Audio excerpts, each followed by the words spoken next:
a mensagem, pessoal? Livro de Marcos, capítulo 5, é o recado de Deus.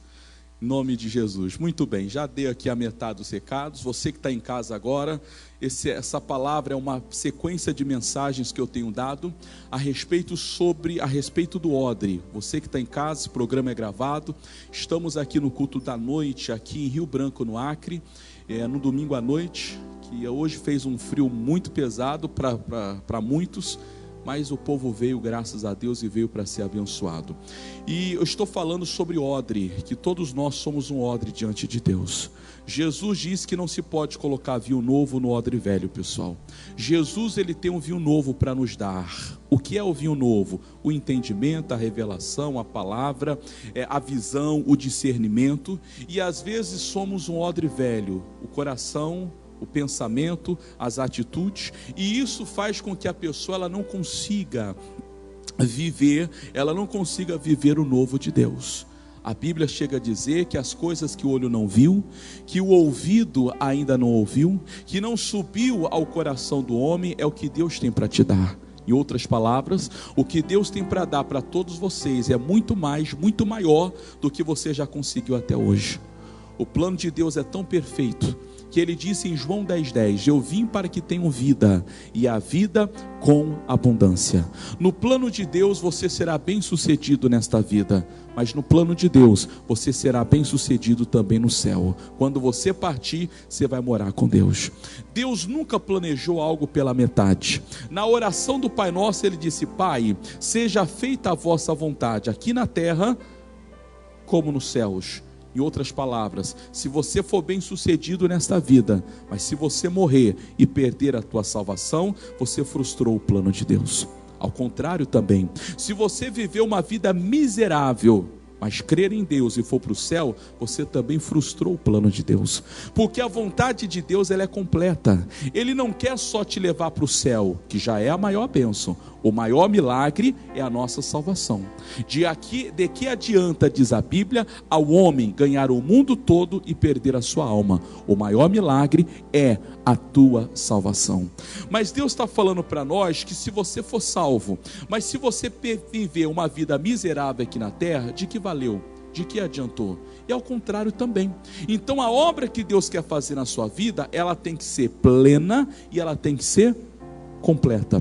Mas para que ela seja completa, você precisa abrir-se para Deus, para aquilo que Deus fala, para aquilo que Deus instrui. Por exemplo, no Evangelho de Marcos, capítulo 10, vamos abrir lá, por favor. Capítulo 5, perdão. Marcos, capítulo 5. Depois eu vou para o Marcos 10. Marcos capítulo 5 fala a respeito, foi onde eu parei no culto anterior, fala a respeito de o endemoniado de Gadar, da região conhecida como Gadarenos, onde havia este cidadão que foi assim conhecido. Marcos capítulo 5. Jesus ele chega naquele lugar, ali havia um homem que ninguém podia com ele, era endemoniado, andava pelado. Os homens de vez em quando se uniam e diziam, vamos amarrá-lo, vamos prendê-lo. Prendia, mas ele arrebentava como se não fosse nada. Uma força desproporcional. E diz a Bíblia assim, olha, versículo 1, capítulo 5, versos 1. E chegaram à outra margem do mar, a província dos Gadarenos, e saindo ele do barco, logo lhe saiu ao encontro dos sepulcros um homem com espírito imundo, o qual tinha sua morada nos sepulcros, e nem ainda com cadeias o podia alguém prender. Versículo 4, porque tendo sido muitas vezes preso com grilhões e cadeias, as cadeias foram feitas por ele em pedaços e os grilhões em migalhas, e ninguém o podia amansar. Versículo 5, e andava sempre de dia e de noite, clamando pelos montes e pelos sepulcros, e ferindo-se com pedras. Então, resumindo a história dele, o homem era um perdido, como costumamos dizer. O homem estava perdido por vários motivos. Primeiro, porque não tem Deus. Segundo, porque ele vivia no cemitério. Terceiro, ele andava pelado. Quarto, os homens tentando prendê-lo, tentando ensinar os costumes, os modos, tudo mais. Ninguém podia com ele. Jesus chega naquela província, naquele vilarejo, naquele local. E quando Jesus chega, a presença de Jesus incomodou. Mas incomodou tanto que antes que Jesus orasse, os demônios que estavam naquele homem, não eram um nem dois, a Bíblia diz que era uma legião, e dá a entender que eram mais de 2.000, porque diz a Bíblia que os demônios se manifestaram e gritaram: ah, que temos contigo, Jesus. E de repente Jesus estava expulsando, e os demônios disseram: Senhor, permita-nos entrar nos porcos. Isso é uma simbologia para nós. Se você vive na prática das coisas erradas, você está dando liberdade para o mal entrar na sua vida. Mas se você andar na santidade, a Bíblia diz: aquele que é de Deus, o maligno não lhe toca. Semana passada eu falei com vocês que Deus não te chama para ser condenado, Ele te chama para ser salvo. Quando a mulher foi pega no pleno ato do adultério, Jesus disse: mulher, onde estão os teus acusadores? Ela diz: foram todos embora. Jesus diz: eu também não te condeno. Deus não chama ninguém para ser condenado, mas Ele terminou dizendo: vai e não peques mais. O verdadeiro arrependimento é quando você abandona o erro. Errar, qualquer um está sujeito a errar. A Bíblia chega a dizer que o cair é do homem, pessoal. Então eu e você podemos errar, podemos cair, mas quando nós nos arrependemos, quando você se arrepende, você dá um chute no erro, quer dizer, você joga fora o erro, você abandona o erro, você se arrependeu. Você agora não mente, não rouba, não trai, não adultera, não faz falcatrua, não é desonesto e assim por diante, porque houve um arrependimento. Esse homem, ao encontrar-se com Jesus, houve uma mudança na vida dele.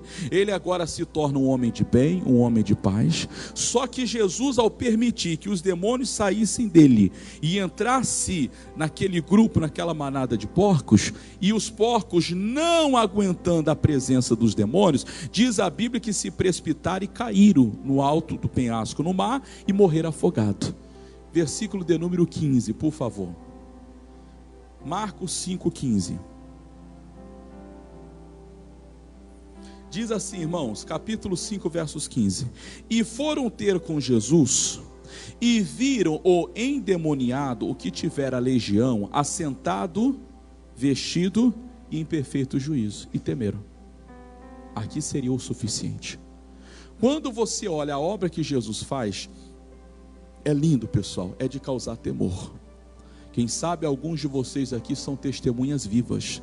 Pastor, se não fosse Jesus na minha vida, hoje eu não estaria mais casado. O outro dirá: pastor, se não fosse Jesus na minha vida, uma hora dessa eu estava bêbado em algum canto da cidade. O outro ou a outra dirá: pastor, se não fosse Cristo na minha vida, eu estaria agora preso ou debaixo da terra sepultado. O que Jesus faz na vida de uma pessoa, pessoal, é de admirar. Jesus pega a pessoa que ninguém dá nada e faz da pessoa um príncipe, uma pessoa bela, uma pessoa transformada. Você já tentou pegar sua foto antes de você se converter? E pegar uma foto hoje? Provavelmente, se você comparar, você vai falar: rapaz, parecia que eu era mais velho do que hoje. Você rejuvenesce, porque a presença de Deus traz paz, traz brilho, traz alegria, traz tudo para você. Mas a parte que eu quero chegar é agora. Quando os porqueiros, quem eram os porqueiros? Tratadores de porcos, aqueles que ficavam apacentando os porcos. Quando os porqueiros se aproximam e olham para aquele homem, eles ficaram meio que não acreditando. Olharam e disseram: não é possível, não era este homem que ninguém podia? Oh, o que Jesus fez na vida dele.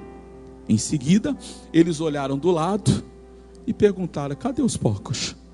Deve ter olhado lá de cima e viu os porcos boiando, aproximadamente 2.000. Eles olharam para os porcos, olharam o que Jesus fez na vida do endemoniado, novamente olharam para os porcos e colocaram na balança o que Jesus fez, faz e pode fazer, e do outro lado o preço que eu tenho que pagar. Que é isso, pastor? Preço? Verdade. Quando você entrega a vida para Jesus, há um preço a ser pago, gente. Esse preço não é monetário, não é financeiro, é um preço de renúncia. Jesus disse: se alguém vem a mim, negue a si mesmo, tome a sua cruz e me siga. Qual é o preço de andar com Deus, pastor? Não custa valores financeiros, não se custa valores monetários, mas o custo, olha para o pastor, de andar com Deus é o custo da sua renúncia. Jesus diz que se você quiser segui-lo e não for capaz de negar a si mesmo, você não pode seguir a Deus.